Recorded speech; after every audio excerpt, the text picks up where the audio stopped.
मोहम्मद रियाज, मुख्य अतिथि Shah Pandey. Good evening to all. नमस्कार। बहूमान्य കേരളത്തിന്റെ പൊതുമരാമത്ത് ടൂറിസം വകുപ്പിന്റെ വിലാസമാണ് വേദിയുള്ള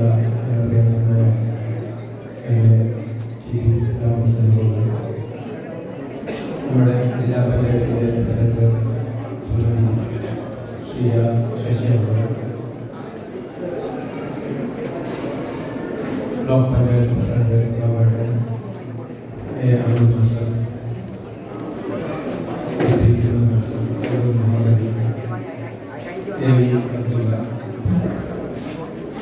രാകേഷ്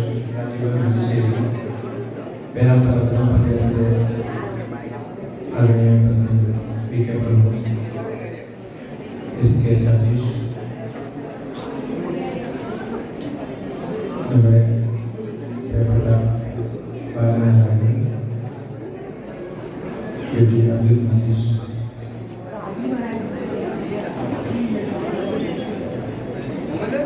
കോളേജിന്റെ ബഹുമാന്യരായ principal doctor Madhukumar, J P Abdul Majeed മാഷ്, K M S K Asena, T P Abdurahman തുടങ്ങി വേദിയിൽ സദസ്സുള്ള പ്രിയപ്പെട്ടവർ, ഏറെ സന്തോഷവും അഭിമാനവും ആത്മസംതൃപ്തിയോടാണ് നിങ്ങളുടെ മുമ്പിൽ ഇപ്പോൾ നിൽക്കുന്നത്. ശ്രീ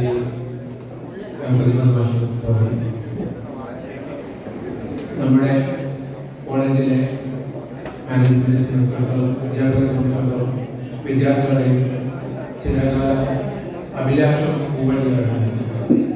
ഒരുപാട് അസൗകര്യങ്ങളും പ്രയാസങ്ങളും കൂടി സഹിച്ചുകൊണ്ടാണ് വിദ്യാർത്ഥികളും അധ്യാപകരും ഇതുവരെ ക്ലാസ് നടത്തിയിരുന്നു. പ്രത്യേകിച്ച് 2 വർഷമായി വല്ലാതെ ബുദ്ധിമുട്ടുണ്ടായി. അവരുടെ ഒരുപാട് പഠനങ്ങളും ശബ്ദ പ്രയാസങ്ങളും എല്ലാം സഹിച്ചുകൊണ്ട്, എന്നാൽ വളരെ സന്തോഷത്തിലും നമ്മുടെ അധ്യാപകരും വിദ്യാർത്ഥികളും ഒപ്പം ചേർന്ന് അവരെ പ്രത്യേകം ഈ സന്ദർഭത്തിൽ അഭിനന്ദിക്കുകയാണ്. ഈ കോളേജ് നടത്തുന്നത് പേരാമ്പ്രയിലെ ഒരു കൂട്ടം വിദ്യാഭ്യാസത്തോടും സമൂഹത്തോടും താല്പര്യമുള്ള വ്യക്തിത്വങ്ങളാണ്. മറ്റ് പ്രത്യേക മത ജാതി വിഭാഗങ്ങളോ രാഷ്ട്രീയ വ്യത്യാസങ്ങളോ ഒന്നുമില്ലാതെ തികച്ചും വ്യത്യസ്തമായ രൂപത്തിലുള്ള ഒരു മാനേജ്മെന്റാണ് ഈ കോളേജിൽ നടത്തുന്നത്. നമ്മുടെ പ്രദേശങ്ങളിലെല്ലാം തന്നെ ഒന്നുകിൽ ഏതെങ്കിലും മതസംഘടനകൾ, അല്ലെങ്കിൽ രാഷ്ട്രീയ സംഘടനകൾ, അല്ലെങ്കിൽ ഏതെങ്കിലും വ്യക്തി, അങ്ങനെയുള്ള സ്ഥാപനങ്ങളാണ് സാധാരണ കാണുന്നത്. ഇത് മറിച്ച് ഇവിടെയുള്ള കുറച്ച് ആളുകൾ, അതിൽ കോളേജിൽ പ്രിൻസിപ്പൽമാരുണ്ട്, കോളേജ് അധ്യാപകരുണ്ട്, ഹയർ സെക്കൻഡറി അധ്യാപകരുണ്ട്, എക്സിക്യൂട്ടീവ് എഞ്ചിനീയേഴ്സ് ഉണ്ട്, സാധാരണക്കാരുണ്ട്. എന്നാൽ ഒരു വലിയ പണക്കാരനോ അല്ലെങ്കിൽ പണം ഇറക്കാനുള്ള ആളുകളോ ഇല്ലാതെ നാട്ടിലെ ഇത്തരം ഒരു സംരംഭം ഉണ്ടാകണം എന്ന ഒരു താല്പര്യം മാത്രം വെച്ചുകൊണ്ട് ആണ് ഇതുവരെ ഒരു സ്ഥാപനം കെട്ടിപ്പടുത്തത്. പ്രത്യേകിച്ച് ഒരു 10-20 വർഷം മുമ്പുള്ള ചരിത്രം നമുക്ക് പരിശോധിച്ചാൽ പേരാമ്പ്ര CPG കോളേജ് മാത്രമേ ഉന്നത വിദ്യാഭ്യാസത്തിന് പേരാമ്പ്രയിൽ സൗകര്യം ഉണ്ടായിരുന്നു. ആ സന്ദർഭത്തിലാണ് ഇവിടെയുള്ള വിദ്യാസമ്പന്നരായ കുറച്ച് പേര് ഇതിന് ആലോചിക്കുകയും ഇതുപോലെ ഒരു സ്ഥാപനം, പ്രത്യേകിച്ച് തൊഴിലധിഷ്ഠിതമായ ഒരു സ്ഥാപനം കെട്ടിപ്പടുക്കുകയും അങ്ങനെ നമ്മുടെ നാടിന്റെ ഒരു പരിധി വരെയുള്ള പ്രയാസങ്ങൾ പരിഹരിക്കാൻ നമുക്ക് സാധിക്കും എന്ന ഒരു താല്പര്യത്തിലാണ് വല്ലാതെ ബുദ്ധിമുട്ട് പ്രയാസപ്പെട്ടും കടം വാങ്ങിയും ഇതുപോലെ ഒരു സ്ഥാപനം ഇപ്പോൾ കെട്ടിപ്പടുക്കുന്നത്. ഇപ്പോൾ ഈ സ്ഥാപനം ഈ രൂപത്തിൽ വളർത്താനുള്ള പ്രത്യേക ഒരു താല്പര്യമെന്ന് നമുക്കറിയാം. രാജ്യത്ത് ലോകത്താകമാനം വിദ്യാഭ്യാസത്തിന്റെ അലകുപിടി മാറുകയാണ്. എല്ലാം ഹൈടെക് കാലത്താണ് നമ്മൾ ജീവിക്കുന്നത്. അതോടൊപ്പം തന്നെ വിദ്യാഭ്യാസത്തിന് ഏറെ പ്രസക്തി കൂടി വരിക. കാരണം മനുഷ്യന്റെ കായികാധ്വാനം മാറ്റി വെച്ചുകൊണ്ട് ഇപ്പോൾ ബുദ്ധി ഉപയോഗിക്കുന്ന ബുദ്ധിപരമായ വൈജ്ഞാനിക മേഖലയാണ്, ടെക്നോളജിയാണ് ലോകം മുഴുവൻ നിലനിൽക്കുന്നത്. നമ്മുടെ ആരോഗ്യ മേഖലയിലും വിദ്യാഭ്യാസ മേഖലയിലും സമൂഹം ഏത് മേഖല എടുത്താലും, പ്രത്യേകിച്ച് AI കൂടെ കടന്നു വന്നപ്പോഴും നമ്മുടെ മനസ്സ് കണ്ടെത്തിക്കൊണ്ട് പ്രവർത്തിക്കുന്ന ടെക്നോളജി വളർന്നു വരിക. ആ സാഹചര്യത്തിൽ ബുദ്ധിപരമായി വൈജ്ഞാനികമായി വളർന്ന ആളുകൾ നമ്മുടെ നാട്ടിൽ ഉണ്ടായെങ്കിലേ ഇനി മുന്നോട്ട് പോകാൻ സാധിക്കൂ. അതിനുള്ള സാഹചര്യം ഉണ്ടാവണം, അതിനുള്ള കഴിവുണ്ടാവണം, അതിനുള്ള ഇൻഫ്രാസ്ട്രക്ചർ സൗകര്യങ്ങൾ വേണം, കമ്പ്യൂട്ടറുകൾ വേണം, മറ്റ് ലബോറട്ടറികൾ വേണം. അതെല്ലാം വളരെ ഭദ്രമായിരിക്കണം. പൊടിപടലങ്ങളുള്ള അല്ലെങ്കിൽ കാറ്റും കോളും അടിക്കുന്നത് പറ്റില്ല എന്ന് തിരിച്ചറിവാണ് ഇതുവരെ ഇപ്പോൾ പെട്ടെന്ന് തന്നെ വല്ലാതെ വഴിപ്പെട്ട് നമ്മൾ കണ്ടം വാങ്ങിയതിൽ 3 കോടി രൂപയോളം കടത്തിലാണ് ഈ സ്ഥാപനം ഉണ്ടാക്കിയത്. എന്നുവെച്ച് പണം കെട്ടിവെച്ച ആളുകളല്ല, ബാങ്ക് ലോൺ എടുത്തുകൊണ്ട് തന്നെയാണ് ഈ സ്ഥാപനം മുന്നോട്ട് പോകുന്നത്. അതിന്റെ പ്രയാസം അതിന് പരിഹരിക്കണമെങ്കിൽ തികച്ചും മിനിമം കോഴ്സുകൾ വന്നുകൊണ്ട് കുട്ടികളിൽ നിന്ന് തന്നെ വരുമാനം ഉണ്ടാക്കി വേണം കുട്ടികൾക്ക് തിരിച്ചടവ് നടക്കാൻ വേണ്ടി. അതിനുള്ള പുതിയ കോഴ്സുകൾ സർക്കാർ അനുവദിക്കണം. അങ്ങനെ കൂടുതൽ കോഴ്സ് വന്ന് വിശാലമായ ക്യാമ്പസാക്കി മാറ്റുക. അങ്ങനെ മാറ്റിയ നമുക്ക് നടത്തുവാൻ ഇവിടെയുള്ള കുട്ടികൾക്കും മോശമല്ലാത്ത രൂപത്തിലുള്ള വിദ്യാഭ്യാസം മാത്രമല്ല അതോടൊപ്പം തന്നെ തൊഴിൽ സാധ്യത കൂടി ഉറപ്പിച്ചുകൊണ്ടാണ് നമ്മൾ മുന്നോട്ട് പോകുന്നത്. നമുക്കറിയാം, കേരളത്തിലെ കോഴിക്കോട് ജില്ലയിൽ പോലും ഇല്ലാതിരുന്ന അപൂർവമായ അത്യപൂർവമായ ടെക്നോളജിയുള്ള കോഴ്സ് കേരളത്തിൽ തന്നെ ആകെ ഒരു കോളേജിൽ, മമ്പാട് കോളേജിൽ മാത്രമേ ഉണ്ടായിരുന്നുള്ളൂ. 14 വർഷം മുമ്പ് ഫുഡ് ടെക്നോളജി കൊണ്ടുവരുമ്പോൾ പലരും ചോദിച്ചിട്ടുണ്ട്, ഇതെന്ത് കോഴ്സാണ്, ഇതെന്താണ്, ഹോട്ടലാണോ, ഹോട്ടൽ മാനേജ്മെന്റ് ആണോ, ആർക്കും അറിയാത്തൊരു കോഴ്സാണ്. മറിച്ച് ഇന്നത്തെ ഈ പുതിയ സാഹചര്യത്തിൽ, വർത്തമാന സാഹചര്യത്തിൽ ഇവിടെ ഉന്നതമാഷൊക്കെ ഇരിക്കുന്നുണ്ട്. ഇതുപോലത്തെ സ്ഥാപനം നടന്ന സൂക്ഷിച്ച ആ രൂപത്തിലുള്ള മൂല്യവർദ്ധിത ഉത്പാദനങ്ങൾ എങ്ങനെയാണ് ഉത്പാദിപ്പിക്കുന്നത്? തേങ്ങ വെളിച്ചെണ്ണയല്ലാതെ തേങ്ങ മറ്റു രൂപത്തിൽ പല രൂപത്തിലുള്ള ബിസ്ക്കറ്റുകളായി, മിഠായികളായി പല രൂപത്തിലാക്കി മാറ്റിമറിച്ചുകൊണ്ട് സംസ്കരിച്ചുകൊണ്ട് വേനലിൻ്റെത് മഴക്കാലത്ത് വേനൽ ഉപയോഗിക്കാത്ത രൂപത്തിൽ അങ്ങനെ അപരിമിതമായി ഉപയോഗിക്കുകയും ഒരു ഭാഗത്ത് പട്ടിണി കിടക്കുന്ന ആളുകൾ മറുഭാഗത്ത് വേസ്റ്റേജ് ഉണ്ടാകും, മിനിമൈസ് വേസ്റ്റേജ് എന്ന് പറഞ്ഞുകൊണ്ട് വേസ്റ്റേജ് കുറയ്ക്കുകയും മറുഭാഗത്ത് എല്ലാ കാലത്തും ഉപയോഗിക്കുന്ന രൂപത്തിൽ പാക്കേജ് ഫുഡ് സപ്ലൈ ചെയ്തുകൊണ്ട് ലോകത്തിന്റെ പട്ടിണി മാറ്റുന്ന സിദ്ധാന്തത്തിന്റെ യഥാർത്ഥ രൂപമാണ് ഫുഡ് ടെക്നോളജി. അത്തരം കോഴ്സുകൾ നമ്മളെ ഒരു ചാലഞ്ച് ആയിട്ട് എടുത്തുകൊണ്ടാണ് യഥാർത്ഥത്തിൽ ഇവിടെ കൊണ്ടുപോകുന്നത്. ഇപ്പോൾ വെറും തൊഴിലധിഷ്ഠിത വിദ്യാഭ്യാസം സെലക്ട് ചെയ്ത് നമ്മുടെ പ്രദേശത്തുള്ള പകരം ഇവിടെ തന്നെ അത്തരം കോഴ്സുകൾ പഠിക്കുകയും നമുക്ക് വളർത്താൻ നമ്മുടെ സ്ഥാപനത്തിൽ കഴിഞ്ഞത് യഥാർത്ഥത്തിൽ ഈ സ്ഥാപനം ഉണ്ടായതുകൊണ്ടാണ് കേരളത്തിൽ പച്ചയായ പരമായ യാഥാർത്ഥ്യം നിങ്ങളുടെ മുന്നിൽ വയ്ക്കുകയാണ്. ഞാൻ ബഹുമാനപ്പെട്ട മുഹമ്മദ് മുഹമ്മദ് റിയാസ് അവരാണ്.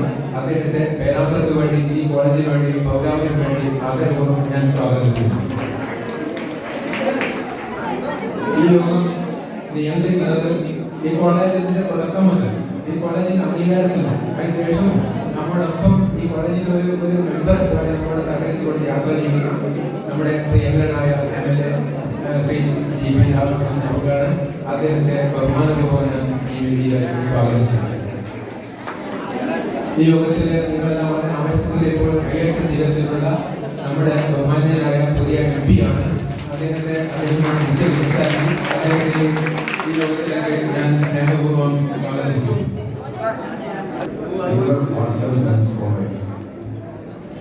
കുട്ടികളുടെ പഠനത്തിലും സാംസ്കാരിക മേഖലയിലും നിറഞ്ഞിരുന്ന് പ്രവർത്തിക്കുന്ന ഒരു സ്ഥാപനമാണ്.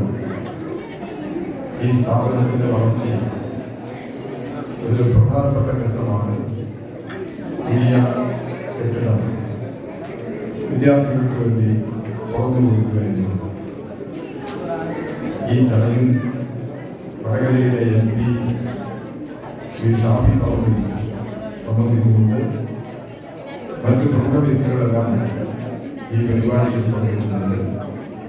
കെട്ടിടത്തിന്റെ ഔപചാരികമായ ഉദ്ഘാടനം നിർവഹിക്കുന്നതിന് കേരളത്തിന്റെ പൊതുഗതാഗത ടൂറിസം വകുപ്പ് മന്ത്രി അഡ്വക്കേറ്റ് PM മുഹമ്മദ് റിയാസ് അവരെ ക്ഷണിക്കുന്നു.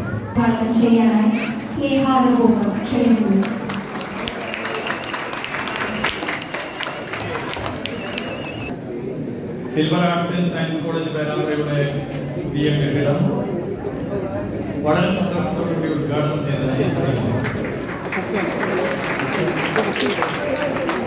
കഴിഞ്ഞ 14 വർഷമായി പ്രവർത്തിക്കുന്ന ഈ കോളേജ് പുതിയ ഒരു കെട്ടിടം വന്നതോടുകൂടി കൂടുതൽ സൗകര്യങ്ങൾ വിദ്യാർത്ഥികൾക്ക് പ്രദാനം ചെയ്ത് നല്ല നിലയിൽ മുന്നോട്ട് പോകാൻ സാധിക്കുമെന്ന് പ്രതീക്ഷിക്കുകയാണ്. എല്ലാവിധ ആശംസകളും കോളേജിന്റെ വളർച്ചയിൽ നമ്മുടെ സംസ്ഥാനത്തിന്റെ ഉന്നത വിദ്യാഭ്യാസ മേഖല ഏത് നിലയിലാകണമെന്നത് സംബന്ധിക്കുന്ന വലിയ ചർച്ചകൾ നടക്കുന്ന കാലമാണ്. ഉന്നത വിദ്യാഭ്യാസത്തിന്റെ കോർ ഏത് നിലയിലാകണമെന്നത് വളരെ നിർണായകമായ തീരുമാനങ്ങൾ നമ്മുടെ സംസ്ഥാനത്ത് കൈക്കൊണ്ട് നടപ്പിലാക്കി വരുന്ന ഉന്നത വിദ്യാഭ്യാസ മേഖലയിലെ അവസരങ്ങളുടെ ഒരു വലിയ ലോകം തുറന്നു കിടക്കുന്നു. അവരുടെ അഭിരുചികൾക്കനുസരിച്ച് വിദ്യാർത്ഥികൾക്ക് കാര്യങ്ങൾ നിശ്ചയിക്കാൻ ഏത് കോഴ്സിൽ ചേരണം എന്നുൾപ്പെടെ നിശ്ചയിക്കാനാകുന്ന നിലയിലേക്ക് മാറ്റുക എന്നുള്ളതാണ് പൊതുവെ വിദ്യാർത്ഥി കേന്ദ്രീകൃതമായ വിദ്യാർത്ഥികളുടെ തുടരവസരങ്ങൾക്ക് പ്രോത്സാഹനം നൽകുന്ന അതിന് ശക്തി പകരുന്ന പുതിയ വിദ്യാഭ്യാസ സമ്പ്രദായത്തെ ഉന്നത വിദ്യാഭ്യാസ മേഖലയ്ക്ക് ഈ വർഷം പരിചയപ്പെടുത്തിയിരിക്കുകയാണ്. 4 വർഷ ബിരുദ കോഴ്സ് എന്ന ആശയം ഇപ്പോൾ നടപ്പിലാക്കാൻ നിശ്ചയിച്ച് മുന്നോട്ട് വന്നിരിക്കുന്നു. വലിയൊരു കുതിച്ചുചാട്ടം ഉന്നത വിദ്യാഭ്യാസ മേഖലയിലൂടെ ഉണ്ടാകുമെന്നാണ് പൊതുവെ കണക്കാക്കുന്നത്. സാമ്പ്രദായിക രീതികളിൽ നിന്നും മാറി കുറെ കൂടി വിദ്യാർത്ഥി കേന്ദ്രീകൃതമാകുന്ന ഒരു സംവിധാനത്തിൽ നാം തുടക്കമിടുകയാണ്. ഉന്നത വിദ്യാഭ്യാസത്തിന്റെ സാധ്യതകൾ അനുദിനം വർദ്ധിക്കുന്ന വളരുന്ന ഒരു കാഴ്ചയാണ് ലോകത്തെമ്പാടും നാം കാണുന്നത്. ടെക്നോളജിയുടെ വികാസം വളരെ വലിയ വേഗത്തിൽ തന്നെ ഉന്നത വിദ്യാഭ്യാസ മേഖലയിലെയും മാറ്റങ്ങൾക്ക് കാരണമായി കൊണ്ടിരിക്കുകയാണ്. വളരെ വേഗത്തിലാണ് പുതിയ കോഴ്സുകളും വിഷയങ്ങളും കടന്നു വരുന്നത്. നിലവിലുള്ള സബ്ജക്റ്റുകൾ അപ്ഡേറ്റ് ചെയ്യപ്പെടുകയും ചെയ്യും. ഇതനുസരിച്ച് നമ്മുടെ ഉന്നത വിദ്യാഭ്യാസ മേഖല വികാസം പ്രാപിക്കുക എന്നുള്ളത് പ്രധാനമായ കാര്യമാണ്. അതിൽ അടിസ്ഥാനപരമായ ചുവടുവെപ്പാണ് 4 വർഷം ബിരുദം. കോഴ്സുകൾ തിരഞ്ഞെടുക്കുവാനുള്ള സ്വാതന്ത്ര്യം കുട്ടികൾക്ക് ലഭിക്കുകയും നേരത്തെ SSLC കഴിഞ്ഞാൽ ഞങ്ങളുടെ കാലം ഒന്നെങ്കിലും ഫസ്റ്റ് ഗ്രൂപ്പ് അല്ലെങ്കിൽ സെക്കൻഡ് ഗ്രൂപ്പ്, ഞാനൊക്കെ 4th ഗ്രൂപ്പാണ് ചേർന്ന് പഠിച്ചത്. എന്നാൽ ഇന്ന് +2 ആയി ടെക്നോളജിയുടെ വികാസം വന്നു, ഓപ്ഷനുകൾ വർദ്ധിക്കുന്നു. കുട്ടികൾ തന്നെ പ്രത്യേകിച്ച് സോഷ്യൽ മീഡിയയിലൂടെയും ഗൂഗിളും സെർച്ചിലൂടെയും ഒക്കെ തന്നെ എല്ലാ സംവിധാനങ്ങളുണ്ടല്ലോ. കോഴ്സ് ഏത് വേണം എന്ന് നിശ്ചയിക്കുന്ന സ്ഥിതി വരുന്നു.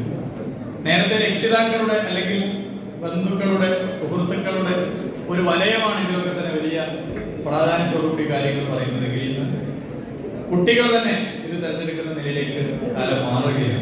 വലിയ മാറ്റം വന്നുകൊണ്ടിരിക്കുക. വിദ്യാർത്ഥിയുടെ താല്പര്യത്തിന് കഴിവിന് വലിയ പ്രാധാന്യം നൽകുന്ന രീതി വരുന്നു. പരീക്ഷാ സമ്പ്രദായത്തിൽ വലിയ മാറ്റം കടന്നു വരികയാണ്. ഞാൻ വളരെ വിശദമായി സംസാരിക്കുന്നില്ല, കാരണം ഒരു പാലത്തിന്റെ ഉദ്ഘാടനം കഴിഞ്ഞ് തിരിച്ചു കോഴിക്കോട് ഒരു പരിപാടി പങ്കെടുക്കാനുണ്ട് എന്നുള്ളത് കൊണ്ട് ഞാൻ അധികം സംസാരിക്കാൻ ഉദ്ദേശിക്കുന്നില്ല. അതുമല്ല, രാവണനടന്ന് എനിക്ക് നാളെ നിയമസഭയിൽ വേറെ ഒരാളിപ്പോൾ ലോക്സഭയായതുകൊണ്ട് അദ്ദേഹത്തിന് ഞങ്ങൾക്ക് രണ്ടുപേർക്കും നാളെ സഭയുണ്ട്. അപ്പൊ രാത്രി ട്രെയിനിന് പോകാനുണ്ട് എന്നുള്ളത് ഞാൻ ചുരുക്കുകയാണ്. ഈ നിലയിൽ നമുക്ക് വിദ്യാഭ്യാസ മേഖല ആകെ മാറ്റി മുന്നോട്ട് പോകേണ്ടതുണ്ട്. കേരളത്തിലെ ഉന്നത വിദ്യാഭ്യാസ മേഖലയിലേക്കുള്ള എൻറോൾമെന്റ് 32.4% 2016. ഇപ്പോഴത് 43%ലേക്ക് എത്തിയിരിക്കുന്നു. National average 27.3. അപ്പോൾ കേരളം വലിയ നിലയിലേക്കുള്ള മാറ്റത്തിന് വിധേയമായി കൊണ്ടിരിക്കുന്നു എന്നുള്ളത് വളരെ സന്തോഷത്തോടു കൂടി നമുക്ക് കാണേണ്ട കാര്യമാണ്. ഏറ്റവും കൂടുതൽ ഉന്നത വിദ്യാഭ്യാസ സ്ഥാപനങ്ങൾ ഉള്ള ഒരു സംസ്ഥാനമാണ് നമ്മുടെ കേരളം. ദേശീയ തലത്തിൽ 1 ലക്ഷം വിദ്യാർത്ഥികൾക്ക് 30 കോളേജുകൾ എന്നാണ് കണക്കെങ്കിൽ കേരളത്തിൽ അത് 50 കോളേജുകൾ. ഇങ്ങനെ ഉന്നത വിദ്യാഭ്യാസ മേഖലയിൽ വലിയ മുന്നേറ്റത്തിന്റെ സാധ്യത എല്ലാവരും യോജിപ്പിച്ചുകൊണ്ട് കണ്ടെത്തി മുന്നോട്ട് പോകാനാണ് പൊതുവെ സർക്കാർ ശ്രമിക്കുന്നത്. കേരള സർവകലാശാല, മഹാത്മാഗാന്ധി സർവകലാശാല NAC A++, Kalady, Calicut, USAT എന്നിവർക്ക് A+ ലഭിച്ചു. രാജ്യത്തെ മികച്ച 200 കോളേജുകളിൽ 42 എണ്ണം കേരളത്തിലാണ്. 17 കോളേജുകൾക്ക് A++, 37 കോളേജുകൾക്ക് A+, 53 കോളേജുകൾക്ക് A ഗ്രേഡും ലഭിച്ചിട്ടുണ്ട്. കഴിഞ്ഞ ദിവസങ്ങളിൽ ഒരു കാര്യം കൂടി നമ്മളൊക്കെ ശ്രദ്ധിച്ചതാണ്. MG യൂണിവേഴ്സിറ്റിയിലേക്ക് വിദേശ വിദ്യാർത്ഥികളുടെ ഒഴുക്കാണ് ഇപ്പോൾ സംഭവിക്കുന്നത്. PhD, PG, ബിരുദ കോഴ്സുകൾ പഠിക്കാൻ 785 വിദ്യാർത്ഥികളാണ് വിദേശ രാജ്യങ്ങളിൽ നിന്നും അപേക്ഷ നൽകിയിട്ടുള്ളത്. കഴിഞ്ഞ തവണ ഇത് 571 ആയിരുന്നു. ഇതൊരു വലിയ മാറ്റമാണ്. ഇങ്ങനെ ഈ മാറ്റത്തെ കൂടുതൽ ശക്തിപ്പെടുത്തി നമുക്ക് മുന്നോട്ട് പോകണം. പേരാമ്പ്ര നിയോജക മണ്ഡലത്തെ സംബന്ധിച്ചിടത്തോളം ഒട്ടേറെ വികസന പ്രവർത്തനങ്ങളാണ് ബഹുമാനപ്പെട്ട MLA ശ്രീ TP രാമകൃഷ്ണന്റെ നേതൃത്വത്തിൽ നടത്തിക്കൊണ്ടിരിക്കുന്നത്. ഇപ്പോൾ MP-യും ഇവിടെ ഈ പരിപാടിയിൽ എത്തിയിട്ടുണ്ട്. നേരത്തെ ശ്രീ ഷാഫിയുമൊത്ത് പാലക്കാട് ഒരുമിച്ച് പരിപാടിയിൽ വേദി പങ്കിടാൻ പറ്റിയെങ്കിൽ ഇപ്പോൾ വടകര മണ്ഡലത്തിന്റെ ഭാഗമായ പേരാമ്പ്രയിലും അദ്ദേഹം MP-യെ ശേഷം ആദ്യമായിട്ടാണ് ഞങ്ങൾ ഒരുമിച്ച് ഒരു പരിപാടി പങ്കുകൊള്ളാൻ സാധിച്ചത്. നമുക്ക് എല്ലാവരും യോജിച്ചു നിന്നുകൊണ്ട് ഈ നാടിന്റെ വികസന പ്രവർത്തനത്തിൽ കക്ഷി രാഷ്ട്രീയ ഭേദമന്യേ എല്ലാവരും യോജിച്ചു നിന്നുകൊണ്ട് ജനങ്ങൾക്ക് ഉപകാരപ്രദമാകുന്ന നിലയിൽ വികസന പ്രവർത്തനം മുന്നോട്ട് കൊണ്ടുപോകും. അതിനിവിടുത്തെ മുൻ മന്ത്രിയും MLA-യുമായ ശ്രീ TP, ഇവിടുത്തെ MP-യായ ശ്രീ ഷാഫി, ഇവിടുത്തെ ജില്ലാ പഞ്ചായത്തിലെ പ്രസിഡന്റ് ഷീജ ശശി, ഇവിടുത്തെ ഗ്രാമപഞ്ചായത്തിലെ പ്രസിഡന്റ് പ്രമോദ് ഉൾപ്പെടെ എല്ലാവരും, ബ്ലോക്ക് പഞ്ചായത്തിലെ പ്രസിഡന്റ് എല്ലാവരും കൈകോർത്തുകൊണ്ട് മുന്നോട്ട് പോകുമ്പോൾ അതിന് പരിപൂർണ പിന്തുണ നൽകാൻ കേരളത്തിലെ LDF സർക്കാർ കൂടെ ഉണ്ടാകും എന്നുള്ളത് പ്രത്യേകം അറിയിക്കാൻ ഇവ ഉപയോഗപ്പെടുത്തിക്കൊണ്ട് നിർത്തുകയാണ്. എല്ലാവർക്കും അഭിവാദ്യം.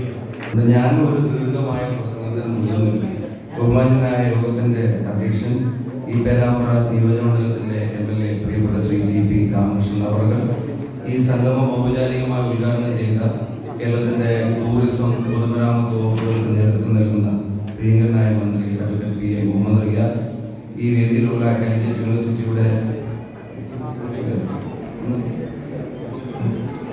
വേദിയിലുള്ള പ്രിയപ്പെട്ട ജില്ലാ പഞ്ചായത്തിന്റെ പ്രസിഡന്റ്, ഈ ഡിവിഷൻ കൂടിയായ ശ്രീമതി ഷീജ ശശി, വേദിയിലുള്ള ഒട്ടേറെ ജനപ്രതിനിധികൾ, പാർട്ടി പ്രതിനിധികൾ, ഈ ക്യാമ്പസിന്റെ പ്രവർത്തനങ്ങൾക്ക് നേതൃത്വം നൽകുന്ന പ്രിയപ്പെട്ട principal doctor C Vinod Kumar ഉൾപ്പെടെയുള്ള മാനേജ്മെന്റിന്റെയും ടീച്ചേഴ്സിന്റെയും രക്ഷിതാക്കളുടെയും പ്രതിനിധികൾ, ഏറെ ബഹുമാന്യരായ പൊതുപ്രവർത്തകരെ, സിൽവർ കോളേജിലെ പ്രിയപ്പെട്ട അധ്യാപികമാരെ, അനധ്യാപക ജീവനക്കാർ, അതുപോലെ തന്നെ ഇവിടുത്തെ രക്ഷിതാക്കൾ, സിൽവർ കോളേജിലെ ഏറ്റവും പ്രിയപ്പെട്ട വിദ്യാർത്ഥി സുഹൃത്തുക്കളെ, സഹോദരി സഹോദരന്മാരെ, സഹപ്രവർത്തകരെ, ഞാൻ തിരഞ്ഞെടുക്കപ്പെട്ട ശേഷം സ്കൂളുകളിലെ പരിപാടിയിൽ പങ്കെടുക്കാൻ അവസരം ഉണ്ടായെങ്കിലും ഒരു കോളേജിന്റെ പരിപാടിയിൽ ഇതാദ്യമായിട്ടാണ് ഇവിടെ പങ്കെടുക്കുന്നത്.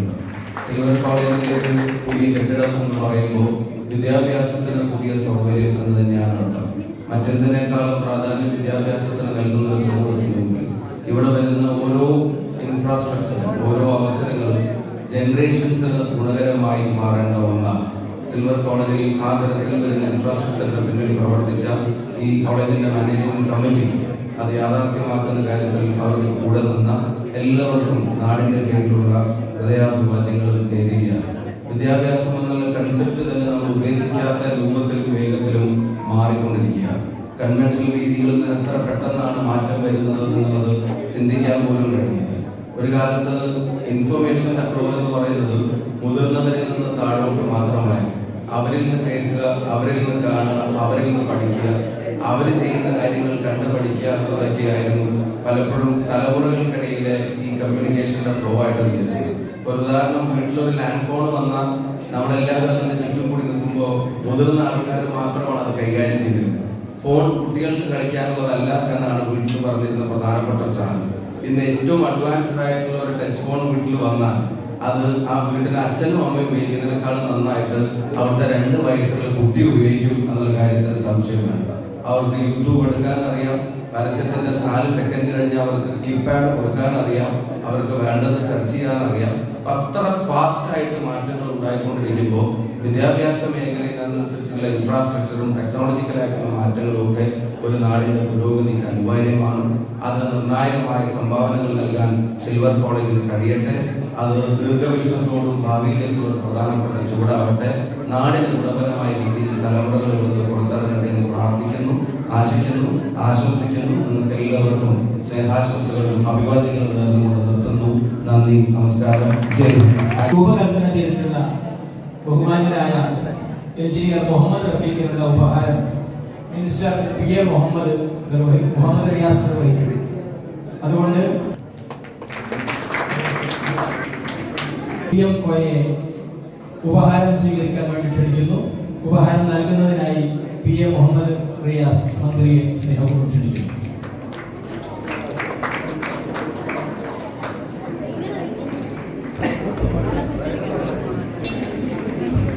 ലസിൻ ഫാത്തിമ.